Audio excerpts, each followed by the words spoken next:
क्या आप भी कर रहे हैं खूब पूजा पाठ, साफ सफाई से रहते हैं, नियमित टाइम पर स्नान करते हैं, घर को साफ करते हैं, मुख्य द्वार को साफ करते हैं, दिया जलाते हैं, आरती वंदना करते हैं, कपूर जलाते हैं, घंटी बजाते हैं, लेकिन आपको ऐसा लग रहा है कि मेरे इतने करने पर भी बस मेरा जीवन चल जा रहा है, किसी तरह रोजी रोटी की व्यवस्था हो जा रही है परमात्मा की कृपा से, परंतु जो मुझे दिन दोगुनी रात चौगुनी तरक्की करनी चाहिए थी, जितनी ऊर्जा मुझे मिलनी चाहिए थी उतनी ऊर्जा मुझे नहीं मिल पा रही है।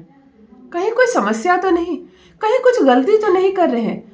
आप ध्यान दीजिए अपने पूजा रूम में, कहीं आपने कुछ ऐसा तो नहीं रख दिया जिसकी वजह से आपको आपकी पूजा का भी पूर्ण रूप से फल प्राप्त नहीं हो रहा और उनकी ऊर्जाएं भी आप तक नहीं पहुंच पा रही। आज के इस वीडियो में अगर आप समय निकाल कर मुझे 5-7 मिनट दे रहे हैं, ये वीडियो आपकी आंखों के सामने आया है, तो आज परमात्मा की इच्छा है कि आप ये 5 मिनट देख कर ही जाएं। आज वो जानकारी देने जा रही हूँ जिस जानकारी को लेकर आप महज उस गलती को रिमूव कर सकते हैं अपने पूजा रूम में। अगर आप ये गलती कर रहे हैं तो आज ही हो जाए सावधान, फिर कैसे नहीं होगी तरक्की, कैसे नहीं होगी बरकत। जान लीजिए प्रथम मैं कौन हूँ। नमस्कार दोस्तों, मैं हूँ खुशबू सिंह। बहुत स्वागत, बहुत अभिनंदन करती हूँ आप सबका अपने YouTube चैनल ज्योतिष ज्ञान में। कैसे हैं आप और घर में सब कैसे हैं? मेरे कमेंट सेक्शन में जय माता दी, हर हर महादेव अवश्य लिखें, अपनी खैरियत मुझे जरूर बताएं।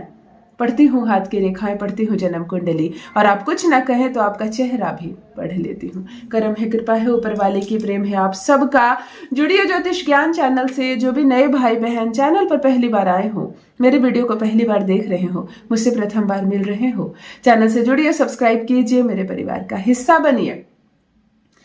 इस वक्त आप मेरे वीडियो को देख रहे हैं तो लाइक का बटन जरूर दबाइए ताकि अपनी उपस्थिति की हाजिरी मुझे जरूर दीजिए। और आपके जीवन से जुड़ी कोई भी समस्या हो, कोई भी प्रॉब्लम हो, विवाह संबंधी कुछ प्रश्न हो, संतान संबंधी प्रश्न हो, नौकरी नहीं लग रही हो, अन्य भाग्य आपका कैसे साथ नहीं दे रहा, आप कुछ भी ऐसी समस्या से जूझ रहे हैं तो अपने डेट ऑफ बर्थ के साथ मुझे जरूर लिखिए, आपको जवाब जरूर मिलेगा।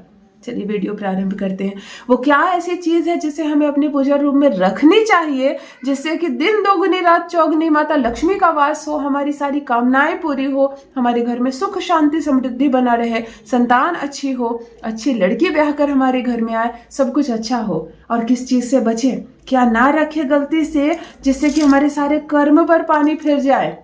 ध्यान से सुनिए, आपको अपने घर में, अपने पूजा घर में एक शंख जरूर रखना है। अगर आप शंख बजाते हो तो बजाने वाला शंख अलग हो, और पूजा करने के लिए साक्षात विष्णु, माता लक्ष्मी और हरि नारायण को आप स्मरण करके जो शंख रखते हैं पूजा करने के लिए, वो शंख अलग होना चाहिए।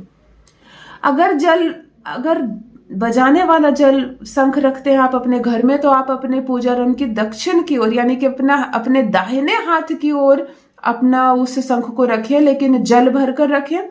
और जिसे पूजा के लिए रखते हैं उसको नॉर्थ की ओर रखें, या ईस्ट और नॉर्थ का जो कोना होता है उसमें रखें, और उसमें कुछ सिक्के भर के रखें, खाली ना रखें। दूसरी चीज जो आपको अपने पूजा रूम में नियमित रूप से रखनी है वो है 1 लोटा भर के जल। जल जो होती है, वाटर एनर्जी होती है, वो चंद्रमा का सूचक होती है। हमारे पूरे घर की ऊर्जा को वह चंद्रमा बैलेंस करता है। तो 1 लोटा जल नियमित रूप से अपने पूजा रूम में भर के जरूर रखें, और अगली सुबह जैसे आप जाते हैं पूजा रूम साफ करने के लिए, इस जल को आप किसी पौधे में डाल देंगे, तुलसी में डाल देंगे, या किसी भी अन्य पौधे में डाल देंगे, और फिर पूजा पाठ करके 1 लोटा जल रख देंगे। 1 लोटा जल आपके घर की ऊर्जाओं को बैलेंस करने के लिए पूजा रूम में 24 घंटे रहना ही रहना चाहिए। आपकी पूजा रूम में तीसरी और सबसे जरूरी चीज रहनी चाहिए गोमती चक्र। ये प्रॉस्पेरिटी को खींचती है, ये आपकी कामनाओं को पूरा करने वाली चीज होती है, लेकिन वो गंदी अवस्था में ना हो, वो टूटी फूटी ना हो। आप अपने पूजा रूम में 7, 11, 21 अपनी सक्षम अनुसार गोमती चक्र जरूर रखेंगे, नियमित रूप से रखेंगे। और चौथी और जरूरी चीज, आपके पूजा रूम में घंटी जरूर होनी चाहिए, और वो घंटी नियमित रूप से बजनी चाहिए। घंटी कभी भी गंदी नहीं होनी चाहिए। मकड़ी का जाल, अगर आपने बड़ा घंटा टंगा है तो मकड़ी का जाल वगैरह उसमें नहीं रखनी चाहिए। फिर देखिए पूजा का फल कैसे प्राप्त नहीं होता है आपको। अब आते हैं कौन सी चीज हमें अपनी पूजा रूम में नहीं रखनी है भूल कर भी। ध्यान दीजिए मेरे भाइयों मेरी बहनों, कभी भी गणपति जी की मूर्ति विषम संख्या में हम अपने पूजा रूम में नहीं रखेंगे, जैसे कि 3, 5, 7 इस तरह की मूर्तियां नहीं रखेंगे। जोड़ा गणपति रख सकते हैं, यह कामना पूर्ति की गणपति होती है, यानी कि 2 गणपति जी की मूर्ति रख सकते हैं। ये आपके घर में सबकी विश फुलफिलमेंट होने लगती है, सबकी इच्छाएं पूरी करती है। विषम संख्या में गणपति जी नहीं रखेंगे। दूसरी चीज नहीं रखनी है अपने पूजा रूम में, वो है खड़ी माता लक्ष्मी की तस्वीर, यानी कि कोई ऐसी माता लक्ष्मी की मूर्ति या तस्वीर जो खड़ी है वो चंचला है, निकल जाएंगी। हमारे घर में कोई बैठा हुआ है, अचानक खड़ा हो जाता है, तो खड़ा होकर क्या करता है, फिर बैठ जाता है या चला जाता है अपने घर, वो चला जाता है। ये इंसान की प्रवृत्ति है, ये हर चीज की प्रवृत्ति है कि जो चीज खड़ी हो गई वो चली जाएंगी। तो माता लक्ष्मी की खड़ी रूप में तस्वीर या मूर्ति अपने घर में आपको अपनी पूजा रूम में नहीं रखनी है। तीसरी, चाहे आपके माता पिता गुजर गए हो, दादा दादी गुजर गए हो, भाई बहन कोई गुजर गए हो, कितना भी प्रेम आप उनसे करते हो, उनकी तस्वीर को आपको अपने मंदिर में जगह नहीं देनी है, अपने पूजा स्थान में जगह नहीं देनी है। उनकी यात्रा अलग होती है, उनके मार्ग अलग होते हैं, वो यमलोक की यात्रा पर होते हैं। आपको अपने जो पूर्वज हो गए हमारे, जो गुजर गए हैं जो लोग, उनको साउथ के वॉल पे जगह दीजिए, अपने घर की दक्षिण की दीवार पे जगह दीजिए, लेकिन मंदिर में दक्षिण की दीवार पर नहीं, पूजा रूम के अंदर दक्षिण की दीवार पर जगह नहीं देना है आपको। चौथी चीज, विवादों से भरी बात बोलने जा रही हूं, उस पर बहुत विवाद है कि अगर आप किसी साधु संत को मानते हैं, किसी सन्यासी को मानते हैं, अपने गुरु को मानते हैं, वो किसी और के पूर्वज है, आपके पूर्वज नहीं है। वो जिंदा हो व्यक्ति या गुजर गए हो, आपके जो साधु संत जिनको आप मानते हो वो जीवित भी हो सकते हैं या वो गुजर भी चुके हो, आपको उनकी तस्वीर को अपनी पूजा रूम में जगह नहीं देनी है देवताओं के साथ। आप किसी भी साधु सन्यासी को मानते हैं, बहुत अच्छी बात है, उनको गुरु मानिए, प्रणाम कीजिए, लेकिन अपने पूजा रूम में उनको जगह नहीं दीजिए। अपने घर के लिविंग एरिया में उनको जगह दीजिए, साफ सुथरा पवित्र स्थान पर, लेकिन मंदिर में उनको स्थान आपको नहीं देना है।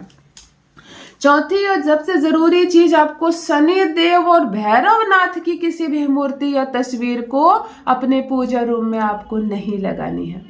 यूं तो विवादों में माँ काली भी है, लेकिन मैं इस वीडियो में माँ काली का जिक्र नहीं कर रही हूँ, इस पर एक अलग से वीडियो बनाऊंगी।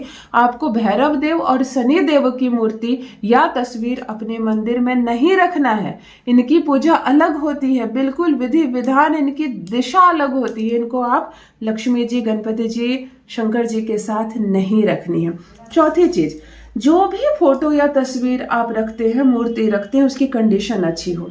वो पीले या काले पड़ गए हो, वो टूट गए हो, तस्वीर के अंदर दीमक लग गई हो, नाक मुंह खराब कर दिया हो, फिर भी आप लगा रखे हैं और पूजा कर रहे हैं, नहीं। बहुत ज्यादा आर्टिफिशियल प्लास्टिक के फूल, माला, गमलों का प्रयोग पूजा रूम को सजाने के लिए नहीं करें। जब भी सक्षम हो आप ताजे फूल की माला, ताजा फूल ही चढ़ाएं। आप वहां की ऊर्जाओं से ही हमारा घर चलता है। आप गणपति जी की एक तस्वीर अपने घर के मुख्य द्वार पर अंदर मुंह की ओर रख दे, लगा सकते हैं, बाहर मुंह की ओर नहीं। बहुत लोग घर के बाहर चिपकाते हैं और बाहर जाकर इनकी पूजा करते हैं। इनकी कृपा हम पर बरसेगी, हम अपने घर के अंदर लगा सकते हैं गणपति जी की तस्वीर या मूर्ति। एक बात और ध्यान रखेंगे, आप जो भी माला या फूल चढ़ाएंगे, और बिल्कुल अब अगले साल माला बदलने वाली स्थिति नहीं करनी है आपको अपने मंदिर में। माला जब सूख जाए, उसकी खुशबू खत्म हो जाए, तो आपको समय समय पर बदल देना है। और 24 घंटे किसी भी तरह का भोग या प्रसाद मंदिर में रखा हुआ नहीं रहेगा, उसे काल खाने लगता है।